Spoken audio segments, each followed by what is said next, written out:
রাত ১টা। শান্ত বাড়ি, সবাই ঘুমিয়ে আছে। শুধু নিচতলায় একটি টেবিল ল্যাম্প জ্বলছে। তুবা ল্যাপটপের স্ক্রিনে চোখ রেখে সিরিয়াস মুখে রিপোর্ট দেখছে। ভ্রু কুঁচকে গেছে। মাঝে মাঝে ঠোঁট কামড়ে কিছু হিসাব মেলানোর চেষ্টা করছে। ঠিক তখনই পেছন থেকে গালিব এসে নিঃশব্দে ল্যাপটপ ঠাস করে বন্ধ করে দেয়। তুবা চমকে ওঠে। এই কি করছো গালিব? গালিব কোনো কথায় না বলে তুবাকে কোলে তুলে নেয়। তুবা এমন কাণ্ড দেখে গালিবের দিকে তাকিয়ে থাকে। গালিব তো বুঝতে পেরে তুবার দিকে না তাকিয়েই বলে, ডাক্তারের কাজ শেষ। এখন আমার বউ আমি নিয়ে যাচ্ছি রেস্টে। তুমি পাগল হয়ে গেছো নাকি? নামাও আমাকে, নিচে সবাই আছে, কেউ দেখে ফেলবে। সবাই ঘুমিয়ে গেছে, এখন শুধু আমি আর তুমি আর উপরের ফাঁকা ঘরটা। আর কোনো কথা না বলে গালিব তুবাকে কোলে নিয়ে সিঁড়ি দিয়ে ওপরে ওঠে। তুবা একটু লাজুকভাবে কাঁধে মুখ লুকায়। ঠিক তখনই নিলয় পানি খেতে উঠে এসে চোখে ঘুম মেখে এই দৃশ্য দেখে ফেলে। উফ, আমি ভাবছিলাম ভূত দেখছি।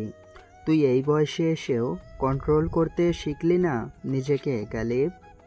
রোমান্সের বয়স লাগে না বাড়ি। এই শহর, এই জিনিস হইল লাইফ লং কোর্স। তাহলে তোর জন্য একটা নামের টাইটেল বানাই রাখি, romance king of senior citizen. শালা, তুই নিজের বউরে যায় সময় দে। তুবা নিলয় আর গালিবের এমন কথা শুনে লজ্জা পেয়ে যায়।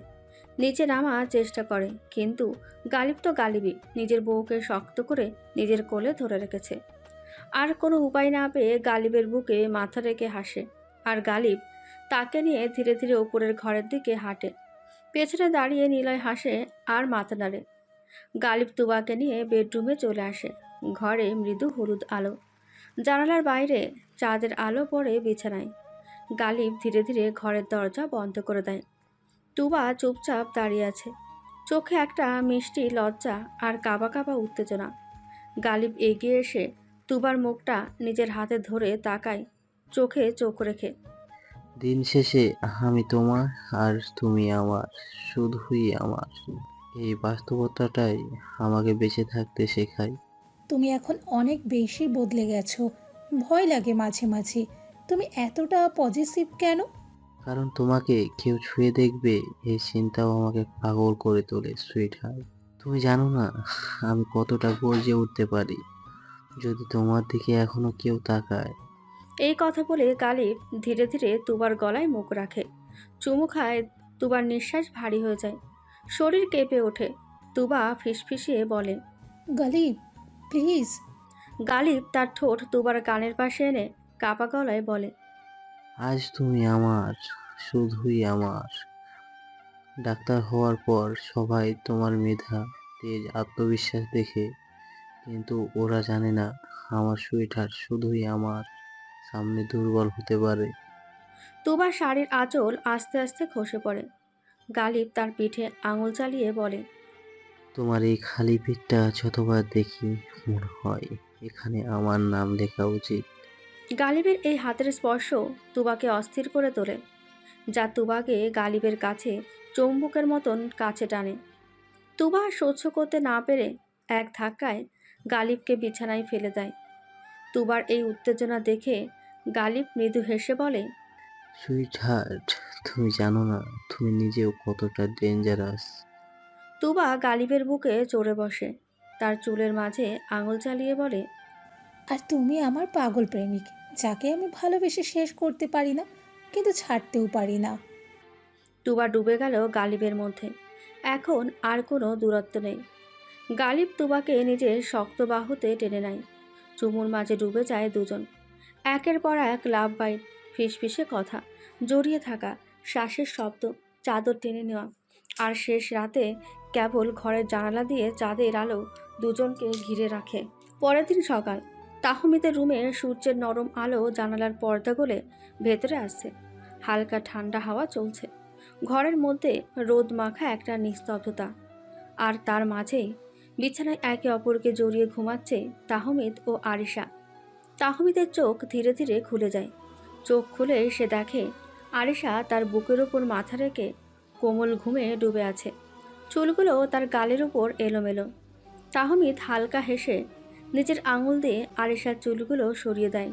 তারপর ঠোঁট দিয়ে একটা চুমু খায় তার কপালে। কখন যে তুই বুকের এত ভেতরে ঢুকে গেছিস বুঝতেই পারিনি। এখন তুই ছাড়া নিঃশ্বাসও কেমন কঠিন লাগে রে বউ। আরিশা নড়ে চড়ে উঠে চোখ খুলে তাকায় তাহমিদের দিকে। হালকা লাজুক হাসি ঠোঁটে নিয়ে বলে, তুমি এত সকালে উঠলে যে? আর এত মিষ্টি কথা বলো কেন তুমি? কারণ তোর ঘুম ভাঙা মুখটা দেখলেই আমার পাগলামো বেড়ে যায়। আর কেউ তোকে না দেখুক, আমি তোকেই দেখতে চাই সারা জীবন। তাহলে সারা জীবন শুধু আমাকে দেখে যাবে? দেখে দেখেই কিন্তু রাখবো। কেউ যদি তোকে তাকিয়ে দেখে, আমি কিন্তু চোখ তুলে নেব তার। তোকে আমি কারো চোখেও সহ্য করতে পারি না। তুমি তো একদম পাগল। এত পজিটিভ হলে তো আমার বেঁচে থাকা মুশকিল। বেঁচে থাকবি শুধু আমার ছায়ায়, বাইরের রোদে তুই পুড়বি না বউ। তাহমিদ হঠাৎ করে উঠে বসে। আরিশাকে টেনে নিজের কোলে বসিয়ে নেয়। এক হাতে কোমর জড়িয়ে ধরে, আরেক হাতে গালে নরম ছোঁয়া দিয়ে বলে, এই হলুদ সকালের আলো ফ্যাকাশে লাগে তোকে না দেখে। তুই যখন হাসিস তখন এই দুনিয়া ঠিক মনে হয়। আর আদর করা লাগবে না। আমরা আজ বগুড়া যাব নওয়াজ ভাইয়ার বউ আনতে। সবাই আসবে, তখন সবাই আমাকে লজ্জা দিবে। তোকে শুধু মনে করিয়ে দিচ্ছি, তুই আমার সারা জীবন, সারা দিন, আর এই মুহূর্তটাও। তাহমিদ আরিশার গলার দিকটায় একটা মৃদু চুমু খায়। আরিশা লজ্জায় কাঁপতে কাঁপতে গাল গুজে দেয় তাহমিদের বুকে। হঠাৎ দরজার বাইরে থেকে মুলানের গলা। তাহমিদ, আরিশা, বের হও রে সবাই, রেডি। আজ তো বউ নিয়ে আসার দিন। বউ তো আমার ঘরেই আছে, তাও যাও নয়াস ভাইয়ার বউ আনতে।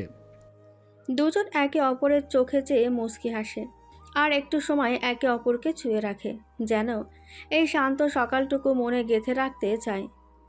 সকালে ঝলমলে রোদ, সবাই বগুড়ার উদ্দেশ্যে রওনা হওয়ার প্রস্তুতিতে ব্যস্ত। তাহমিদ দাঁড়িয়ে আছে সবার গাড়ি গোছানোর তদারকি করতে করতে। হঠাৎ চোখ পড়ল একদিকে, আর মুহূর্তেই তার চোখ স্থির হয়ে গেল। আরিশা লাল সোনালি কাজের শাড়ি পরে আসছে, ধীর পায়ে, হালকা মেকআপ, খোলা চুলে একটা দুলুনির মতো চলাফেরা। অবাক হয়ে তাকিয়ে রইল তাহমিদ। আরিশার এই লুক দেখে তাহমিদ হঠাৎ কাঁচতে কাঁচতে মুখ ঘুরিয়ে নিয়ে মনে মনে বলল, এই মেয়ে রোদে সোনা মিশিয়ে দিয়ে নামছে কেন আমার দিকে? এটা ঠিক না রে, এত সুন্দর হওয়াটা অন্যায়। এদিকে তুবা আরিশার কাছে এগিয়ে এসে বলে, আরিশা, আমার সাথে চলো। আমরা মেয়েরা এক গাড়িতে যাচ্ছি, মেয়েদের আড্ডা হবে। আরিশা একটু ইতস্তত করে মাথা নাড়ল। ঠিক তখনই তাহমিদ এগিয়ে এসে আরিশার কবজি চেপে ধরে বলে, না আম্মু, আমার বউ আমার গাড়িতে যাবে, অন্য কারো সাথে না। আরে বাবা, তোর বউকে একটু দেখা রাখতাম। বউকে দেখার লাইসেন্স একমাত্র আমার, আর আমি ওকে এক সেকেন্ডও চোখের আড়াল করব না। সবাই থেমে গিয়ে মুচকি এসে তাকিয়ে থাকে তাদের দিকে। জিসান, গালিব, অনি সবাই মজা পাচ্ছে। বউ প্রেমিক জামাই, সাবাস, ঠিক আছে, নিয়ে যা, কিন্তু হর্ন বাজায় উঠিস না, বুঝলি? তাহমিদ আরিশার হাত শক্ত করে ধরে গাড়ির দরজা খুলে ওকে বসিয়ে দিয়ে নিজে পাশের সিটে বসে দরজা বন্ধ করে দেয়। সবাই দেখলো, কি ভাবলে সবাই বলো তো? এভাবে টেনে আনার কোনো মানে হয়? সবাই জানুক তুই আমার, শুধু আমার চোখে চোখে রাখবো তোর উপর এই পুরো ট্রিপে। আজ গাড়ির মধ্যে তোর দিকে কেউ তাকালেও আমি তার চোখও তুলে ফেলবো বউ। তোমার এই পজিটিভনেস কবে একটু কমবে? কখনো না, বরং আরও বাড়বে, কারণ তুই আমার জান, আর জান বাঁচিয়ে রাখতে পাগল পারা থাকি। গাড়ি স্টার্ট হয়। আরিশা জানালার বাইরে তাকিয়ে থাকে, আর তাহমিদ চোখ সরায় না তার দিক থেকে। বগুড়ার পথে গাড়ির চারপাশে গ্রামের রাস্তা, সবুজ মাঠ, আর হালকা রোদ। গাড়ি মৃদু গতিতে চলছে। রাস্তায় ধুলোমাখা বাতাস আর হালকা সূর্যের আলো জানলা দিয়ে ঢুকছে। আরিশা জানালার দিকে মুখ করে, ঠোঁটে এক চিলটে হাসি, তার চোখে এক অদ্ভুত শান্তি। তুই এমন করে হাসিস কেন বলতো? কারণ আমার স্বামী বুকে টান দিয়ে নিয়ে এসেছে সবার সামনে, আর এত ভালোবাসে যে চোখের সামনে ছাড়া রাখতেই চায় না। এই মেয়েটা এত কথা বললেই তো আমার মাথা গরম হয়ে যায়। প্রেমে না, পজেসিভ রোমান্সে। পজিটিভ ছেলেরা কেমন হয় জানি না, তবে আমার স্বামী এক নাম্বার পাগল। আরিশা হঠাৎ তাহমিদের গালে আলতো করে আঙুল ছুঁয়ে বলে, এই মুখটা দেখলে এখন ভয় লাগে। ভয়? কিসের ভয়? হ্যাঁ, ভয় হয় যদি কখনো তুমি আমার না থাকো। তাহমিদ এক ঝটকায় তার হাত ধরে নিজের বুকে টেনে নিয়ে বলে, তোর এই ভয়টাকে আমি কেটে ফেলবো জান। আরেকবার এমন কথা বললে গাড়ি থেকে নামিয়ে কোলে তুলে নিয়ে বগুড়ায় গিয়ে বাসর সেরে ফেলবো আবার। আবার বাসো? হ্যাঁ, বাসর রাতের খাতা খুলবো নতুন করে। নওয়াজ ভাই আর মাহেরার তো আজ বাসর, আমরা পেছনে কেন থাকবো? আরিশা কাঁধে মাথা রেখে ফিসফিস করে বলে, তুমি এমন করলেই না আমার সব রাগ মরে যায়। তোর রাগ যেন বাঁচে না কখনো, কারণ ওইটা মরলেই আমি বাঁচি। হঠাৎ গাড়িতে গান ছেড়ে দেয় তাহমিদ। বেসামাল হয়েছি আজ বেসামাল, বাঁচতে থাকে। আরিশা হালকা লজ্জায় চুপ হয়ে যায়। তুই আমার বউ না, তুই আমার সমস্ত পৃথিবী। বাকি সব আমি গুছিয়ে নিব, শুধু তুই আমার হয়ে থাকিস চুপচাপ। আরিশা তার হাত ধরে চেপে ধরে আর জানালার বাইরে তাকিয়ে চুপ হয়ে যায়। মজার মধ্যে দিয়ে সবাই এসে পৌঁছালো মাহিরাদের বাড়ির গেটে। গেট ধরে রেখেছে কয়েকজন। চারপাশে আলো, ফুল আর হাসির ঝলকানি। তাহমিদ, আরিশা, নওয়াজ, নাফিস, ইয়েন, মুলান সহ বাড়ির গাড়ি থেকে নেমে ভেতরে প্রবেশ করতে চাইলে সামনে দাঁড়িয়ে যায় একটা 16 বছরের কিউট মেয়ে। চোখে কাজল, পরনে লাল সবুজ শাড়ি, হাতে ব্যাচেলার গ্যাংয়ের রুল বুকে লেখা প্ল্যাকার্ড। গেট খোলার সহজ না জিজু, আগে মালামাল জমা দাও। এইটা আবার কোন আইন? গেট তো আমার বউয়ের, তোমরা কে রে? আমি মাহিরার ফেভারিট শিশু সিস্টার আর জামাই, মানে হানিমানি, আর বোনদের সাথে দানখানি। ও ভাই, গেট ছাড়বে না, আগে ফাইন দিয়ে তারপর বউ পাবে। ঠিক আছে, একটা কিস দিলেই হবে। ছি, আমি তো কিডস, আমার ফাইন হবে আইসক্রিম, চিপস আর একটা বড় গিফট। এতক্ষণ পর্যন্ত নাফিস এক দৃষ্টে তাকিয়েছিল মেয়েটার দিকে। তারপর কানে ফিসফিস করে তাহমিদকে বলে, ভাই, এই কিউটি মুনিয়ারে তো দেখে আমি আজকে বিয়ে করতে চাই। তোর মাথা ঠিক আছে? ও কিডস বলল এখনই। কিন্তু ওর হাসি দেখে আমার হাত তো ভাই পিং পং খেলতেছে। Actually love at first gate. ভাই, ওকে এখন গেট কিপার রাখো, তোমার হার্ট কিপার বানায়ও না। ও আগে বড় হোক, আপাতত ধৈর্য ধরো। মেয়েটা নওয়াজের গালে ফাজলামি করে একটা লাল টিপ এঁকে দেয় আর বলে, যাও জিজু, আজ শুধু একটাই ফাইন, মাহিরার সামনে দাঁড়িয়ে 5 সেকেন্ড প্রেম কবিতা বলতে হবে। নওয়াজ জোরে গলা ফাটিয়ে বলে, মাহেরা মানে আমার সকাল দুপুর রাত, ওর হাসি দেখলেই আমার হয়ে যায় মাত। আজ থেকে আমি শুধু তোমার হব, তোমায় ছাড়া আর কিছুই আমার লাগবে না গো। সবাই হেসে উঠে তালিতে মুখরিত হয় গেট এলাকা। মাহিরার ছোট বোনের গ্যাং গেট খুলে দেয়। মাহিরা ছোট বোন বলে, জিজু পাস, নেক্সট টাইম আরও ফাইন বাড়বে। নাফিস পেছন থেকে আস্তে করে বলে, পাস তো ও দিছে, কিন্তু আমার হাত আটকে রাখছে মেয়েটা। ভাই, মনে রেখো এইটা শুরু। তোর গেট বন্ধ, তোর গেট বন্ধ করার কাহিনী এবার আমরাই লিখব। গ্রামের লোক সবাই নতুন জামাই দেখা নিয়ে ব্যস্ত। এর মাঝে নাফিস হঠাৎ নীলার পাশে এসে দাঁড়ায়। নাফিস একেবারে সিরিয়াস মুখে, আম্মু, তোমার সাথে খুব দরকারি কথা আছে। কি হয়েছে রে? এমন মুখ করে বলছিস কেন? আম্মু, আমি বিয়ে করতে চাই। কি বললি তুই? এখনই? হঠাৎ? কেন? আমার একটা মেয়ে পছন্দ হয়েছে। ও আজ গেট ধরছিল, মানে মাহেরার ছোট বোন। আমি ওরে দেখার পর থেকে আর কিছু ভাবতে পারছি না। আমি এখনই ওরে বিয়ে করতে চাই। নওয়াজের সাথেই আমার বিয়েটা কনফার্ম করে দাও। তোর মাথা ঠিক আছে? ও মেয়ে তো এখনো স্কুলে পড়ে। আম্মু, আমি ওয়েট করতে রাজি। ও বড় হোক তারপর, কিন্তু আমি চাই আজই বিয়েটা হোক। তোরে দিয়ে আর কিচ্ছু হবে না। একদিনে 2টা বিয়ে তো আমি দিতেই চাইছিলাম, কিন্তু তুই তো তখন বললি তোর কোনো পছন্দের মেয়ে, সরি, তোর কোনো পছন্দ নাই। কিন্তু আজ হুট করে। এদিকে পেছনে দাঁড়িয়ে থাকা তাহমিদ, মুলান, আরিয়েন তিনজনই হাসি চেপে মাটিতে কুঁচকে পড়ার অবস্থা। বাহ, ছেলের প্রেমে পড়া মাত্র 2 ঘন্টা আর বিয়ের প্রস্তুতি অলরেডি রেডি। এই ছেলেটা রকেট লাভার নাফিস উপাধি দিতে হবে। তবে সত্যি বলতে কিউট কাপল হইবে, baby face with baby face. আচ্ছা ঠিক আছে, কিন্তু ওর বাবা মাকে আগে জিজ্ঞেস করবি তো, নইলে গেইটেই আবার এক গাল থাপ্পড় খাইতে হইব। আম্মু, তুমি জিসান মামা আর আলিব আর গালিব আঙ্কেলকে বলে দেখো। আব্বু জানি না শোনার পরে কি রিয়েক্ট করবে। আমাকে নিয়ে কি গবেষণা হচ্ছে শুনি? নীলয় কথাটা বলে নাফিস আর নীলার দিকে এগিয়ে আসছে। নাফিস কিছুটা লজ্জা পেয়ে ওইখান থেকে চলে গেল। নীলয় প্রকুচকে নীলার দিকে চেয়ে রইল। নীলা হাসতে হাসতে বলল, তোমার ছেলে নাফিস তো একেবারে বোম ফাটাই দিল রে। জানো ও কি বলছে? কি? আবার কোন পেঁচাল? বলছে মাহেরার ছোট বোনকে ওর পছন্দ, আর ও চায় আজ নওয়াজের সাথে সাথে ওর বিয়েটাও আমরা দিয়ে দেই। কি? ওই তো ক্লাস 9-10-এর মেয়ে। এই বয়সে ওর বাবা মা কি চাইবে বিয়ে দিতে? ওর ভাষায় ক্রাশ খাইছে, আর ক্রাশ মানেই নাকি সোজা বিয়ে। চলো গালিব আর জিশানের সাথে কথা বলি। গালিব তো একসাথে 2টা বিয়ে দেওয়ার ব্যাপারে মাস্টার। নীলয় আর নীলা গালিব আর জিসানকে আড়ালে ডাক দিল। নীলার মুখ গম্ভীর হয়ে আছে, সাথে নীলার মুখে টেনশনের ছাপ দেখে গালিব আর জিসান দ্রুত এগিয়ে গেল।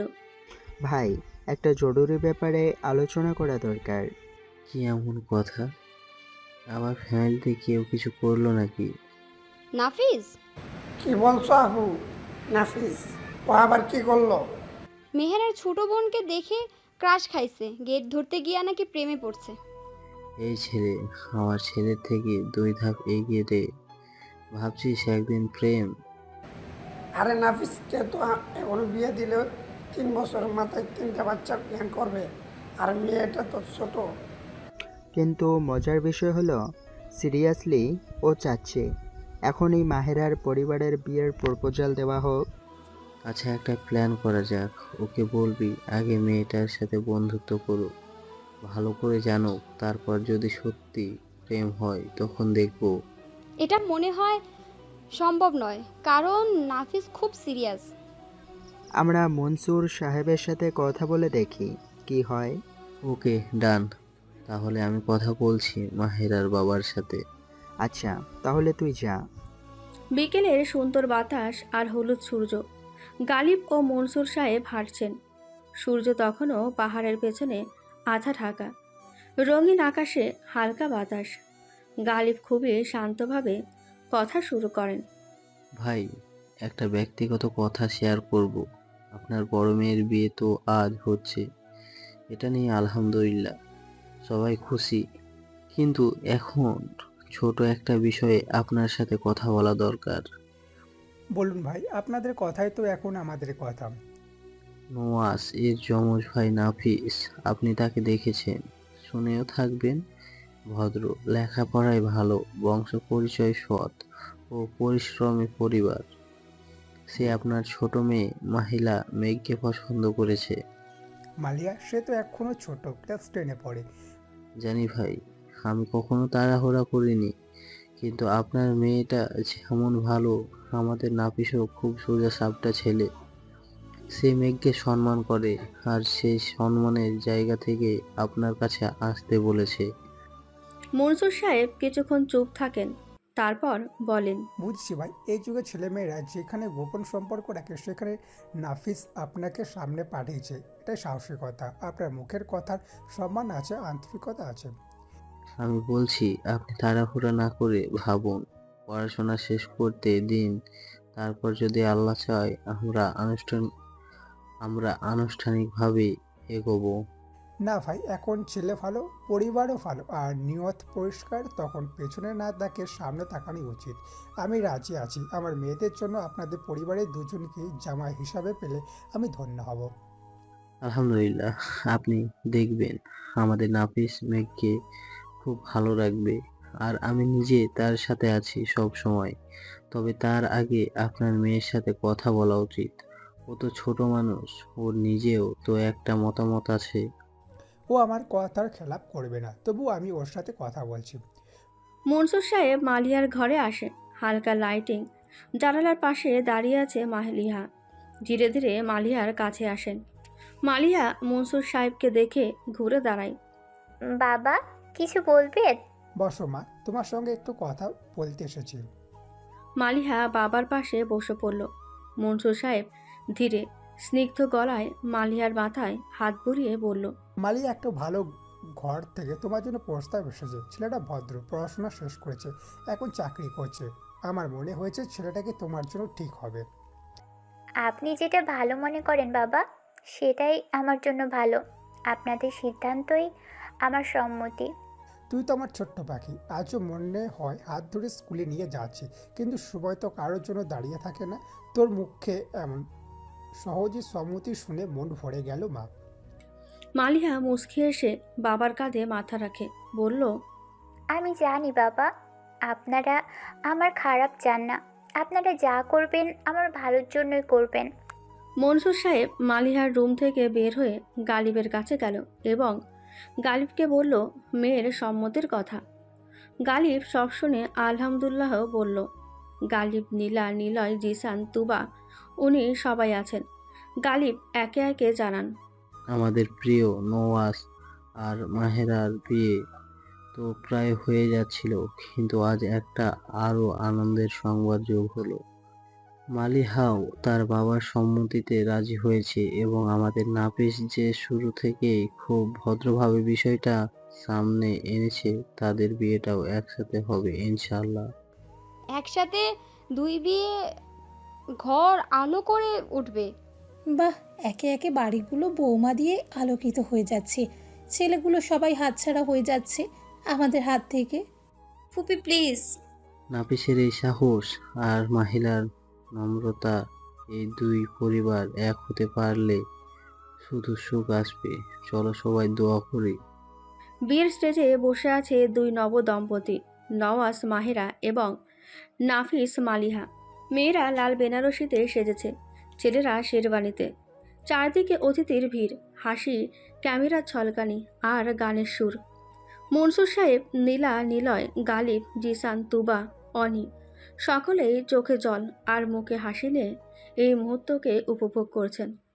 তাহমিদ নাফিসের কাছে গিয়ে নাফিসের কানের কাছে ফিসফিসিয়ে বলল, এইবার ভাই বাসর রাতে একটু আস্তে আদর কইর, মালিহা কিন্তু ছোট। তুই আগে নিজের বাসর ঠিক রাখ। তুই তো এতদিনে আরিশারের জীবন তেজপাতা বানাই ফেলছিস। নাফিস ভাই, এইবার প্রেমের গানের বদলে ঘুম পাড়ানি গান গাইতে শিখে নিন। মালিহা কিন্তু শান্ত তবে গভীর। গালিব দূর থেকে বলল, বাসর করে তোদের বাসর বাসর নামা হয়ে যাবে দেখছিস। গালিবের এই কথায় ছেলেরা একটু লজ্জা পায় আর বড়রা সবাই হেসে ওঠে। বিয়ে সম্পূর্ণ হলো। এসে গেল মেয়েদের সেই আবেগ প্রবণ সময়, বিদায়ের সময়। মনসুর সাহেব দুই জামাইকে জড়িয়ে ধরে আছে। দুইটা বিয়ে একসাথে, এই আনন্দ বহুদিন থাকবে আমাদের মনে। এখন থেকে তোমরা শুধু জামাই না, আমাদের ছেলেও। চিন্তা করবেন না, আপনার দুই মেয়ে আমাদের কাছে এসেছে, কিন্তু আপনি দুটো ছেলে পেয়েছেন। মালিহা, মাহেরা এখন থেকে আমাদেরই অংশ। এমন পরিবারে মেয়েরা যাচ্ছে, এত শান্তি লাগছে যে চোখ ভিজে যাচ্ছে। বিয়ের অনুষ্ঠান শেষে চারিদিকে নীরবতা, আকাশে পূর্ণ চাঁদ। দুই দম্পতি আলাদা আলাদা গাড়িতে রওনা হচ্ছে নিজেদের নতুন জীবনের পথে। সবাই রাস্তার পাশে দাঁড়িয়ে হাত নাড়ছে। মালিহা ও মাহিরা গাড়ির জানালা দিয়ে শেষবারের মতন চোখ মেলে তাকায়। চোখে স্বপ্ন, মনে কিছু টুকরো স্মৃতি। দীর্ঘ 4 ঘন্টা জার্নি করে নবদম্পতি ঢাকায় আসলো। নওয়াজের বাসর ঘর সাজানো থাকলেও নাফিসের বাসর সাজানো ছিল না। তাহমিদ আরিশারা সবাই নওয়াজ আর মাহেরাকে দরজায় দাঁড় করে রেখেছে। এই সুযোগে নাফিস মালিহাকে নিয়ে নিজের রুমের দিকেই যাচ্ছিল। নাফিস নিজের রুমের সামনে গিয়ে দেখে একজন সিনিয়র সিটিজেন দাঁড়িয়ে আছে, তৌহিদ খান। দাদু, আপনি এখানে? বারে বাসর ঘর সাজালাম আর গেট ধরবো না? আপনি আমাদের বাসরঘর সাজাইছেন, আপনি জানলেন কি করে? গালিব ফোন করে বলল তুই হুট করে বিয়ে করছিস, আর তাই তোর রুমটা সাজিয়ে দিতে, তাই তো এলাম রে। দাদু, ক্ষমা মার্জনা করবেন। তাহলে কত টাকা দিব আপনার গেট ধরানো? তুই কি আমাকে দিবি রে? তুই কি আমাকে দিবি, বরং আমি তোদের দিব। তার আগে বউয়ের মুখ তো দেখি। মালিহা এতক্ষণ চুপচাপ দাঁড়িয়ে তাদের কথা শুনছিল। নাফিস মালিহাকে মুখ দেখাতে বলে মালিহা ঘোমটা তুলে তৌহিদ খানকে সালাম দিল। উজ্জ্বল ফর্সা, মায়াবী চোখ, লম্বা নাফিসের বুক অবধি। মাশাল্লাহ, আমার নাতনির দেখি পছন্দ আছে। তাই তো বলি, আমাদের নাফিস হঠাৎ একদিনে কিভাবে একটা মেয়েকে বিয়ে করার জন্য পাগল হইল। তৌহিদ খান একটা ছোট্ট বক্স বের করে তাদের সামনে খুলল। 2টা সোনার আংটি ছিল, একটা ছেলের একটা মেয়ের। তৌহিদ খান নাফিসের হাতে বক্স দিয়ে বলল, নাও, এটা আমার তরফ থেকে তোমাদের দুজনের জন্য। দাদু, এটার কোনো দরকার ছিল না। আপনার দোয়াই আমার জন্য সব কিছু। সেটা সবসময় তোমাদের জন্যই আছে পাগল। এইদিকে তাহমিদরা নওয়াজ মাহিরাকে রুমে ঢুকিয়ে দিয়ে নাফিসকে খুঁজতে লাগলো। দেখে নাফিস নিজের রুমের সামনে দাঁড়িয়ে আছে। ওরে বাটপার, টাকা দেওয়ার ভয়ে আগেই চলে গেছে। সবাই নাফিসের রুমের দিকে দৌড় দিল। এদিকে নাফিস তৌহিদ খানকে বলল, দাদু প্লিজ চাবিটা দাও, না হলে এই গ্যাং আমার 12টা বাজাবে। দরজা খোলা আছে। কথাটা বলতেই বাকি নাফিস মালিহার হাত ধরে এক দৌড়ে রুমে ঢুকে যায়। তাহমিদরা আসার আগে নাফিস ভেতরে ঢুকে দরজা লাগিয়ে দিল। নাফিস ভাই, কাজটা ঠিক হইল না। তোরা কি আমার বাসর সাজাইছিস যে আমি তোদের বক বক শুনবো? তাহমিদ কোমরে হাত দিয়ে তৌহিদ খানের পাশে তাকিয়ে আছে। কিরে, তুই এভাবে তাকিয়ে আছিস কেন আমার দিকে? তুমি ভাইয়াদের যেতে দিলা কেন? এটা আমার পক্ষ থেকে গিফট ছিল। তুমি দেশে আসছো কখন? তৌহিদ খান তাহমিদের কান ধরে বলল, তার আগে বল, তুই বাসর সেরে ফেললি কোনো ঝামেলা ছাড়াই, আর এখন এদের পিছনে লাগছিস কেন? দাদু, লাগছে তো, ছেড়ে দাও। আমি তো জাস্ট মজা করছি একটু। সবাই চল, ওদের আর ডিস্টার্ব করিস না। সবাই চলে আসলে তাহমিদ তার দাদুর সাথে কথা বলছে। সামনে এসে গালিবের সাথে দেখা। আসসালামু আলাইকুম আব্বু। ওয়ালাইকুম আসসালাম আবরার। তো দাদু, নাতি কি গল্প হচ্ছে? দেখো না পাপা, দাদু নাফিস ভাইয়ার সাথে দুষ্টুমি করতে দিল না। আচ্ছা ঠিক আছে, চলো আগে বসে চা খাই। সবাই বাকি কথা গল্প করতে করতে হবে। মহিলা টিম সবাই টায়ার্ড হয়ে বিশ্রাম নিচ্ছে, তাই গালিব নিজেই গেল চা বানাতে। গালিবের পেছন পেছন তাহমিদ গেল কিচেনে। তুমি কেন এলে? আমি তো একাই পারবো। তুমি বসো, আমি নিয়ে আসছি। তেজ। পাপা, আম্মু বলে তোমার চা বেস্ট, তাই আমি এই ট্রিক্সটা শিখতে এসেছি, যাতে আরিশাও আমার হাতের চা খেয়ে বলতে পারে এই কথা। আচ্ছা ঠিক আছে, তাহলে থাকো। দুজন চা বানিয়ে নিয়ে গেল ডাইনিং রুমে। সবাই বসে আছে সেখানে। নাফিস ভাইয়াকে এত করে ডাকলাম, সেই যে ঘরে ঢুকে গেল আর বেরি হচ্ছে না। ধুর, এখন যদি বের হয় তাহলে বাসর কিভাবে করবে? নতুন জামাই একটু শান্তিতে জীবন শুরু করুক, ওদের শান্তিতে থাকতে দে। শান্তি দাদু, নাফিস ভাইয়ারে আমি যতটুকু চিনি এখন ওর শাস্তি না, সারভাইভাল চলছে। সারভাইভাল মানে কি? মালিহা তাকে মারছে নাকি? না রে ভাই, মনে হচ্ছে মেয়েরা তো খুব ভদ্র থাকলেও বাসর রাতে তাদের চোখে এমন এক ধরনের ট্রুথ স্ক্যানার থাকে যার হাত থেকে জামাই রেহাই পায় না। চিনি, আমরা বাসর রাতে চা খাই, তেমন কিছু নাকি? আরে ওটা চা না, ওটাই চাপা। মাহেরা যে চোখে তাকায়, নোয়াসে তো ঘাম দিয়ে বেরিয়ে আসবে। তোমাদের এখানে বিয়ে একটা মার্শাল আর্ট ট্রেনিং ক্যাম্পের মতো লাগে আমার কেন জানি। হ্যাঁ, প্রথম রাতেই মানসিক পরীক্ষা। কালকে হয়তো নাফিসকে মাপ চাইতে হবে, ভবিষ্যতে ভুলেও না না করবো না বলে। আরে শোন, আমিও তো একদিন এমন ছিলাম। এখন তো তুয়ার সামনে চায়ের কাপ উল্টে গেলে বলি আমি ইচ্ছে করেই ফেলেছি, কারণ তুমি বেশি সুন্দরী। পাপা প্লিজ আর কিছু বলো না, তা না হলে দেখা যাবে আমরা তোমার কাছে রোমান্স শেখার ক্লাস করতে বসে যাব। টুমরো মর্নিং যদি নাফিস ভাই চোখে কালো দাগ নিয়ে বের হয়, দ্যাট মেয়াস ইফতের কাতিন ওয়েন্ট ফাঁসিচাল। নওয়াজের ঘর। বাসর রাত, চারিদিকে নীরবতা। ঘর ভর্তি গোলাপ ফুল, সুগন্ধি মোমবাতির আলো। নওয়াজ ধীরে ধীরে মাহিরার দিকে এগিয়ে আসে। তার গায়ে সাদা পাঞ্জাবি, চোখে গভীরতা। বিছানায় বসে আছে মাহিরা। স্নিগ্ধ আলোয় ঝলমল করছে তার লাল শাড়ি, কপালে টিপ, চোখে কাজলে ছায়া, ঠোঁটে হালকা লিপস্টিক। কিন্তু চোখ যেন ডুবে আছে ভালোবাসার, ভয় আর প্রত্যাশার মাঝে।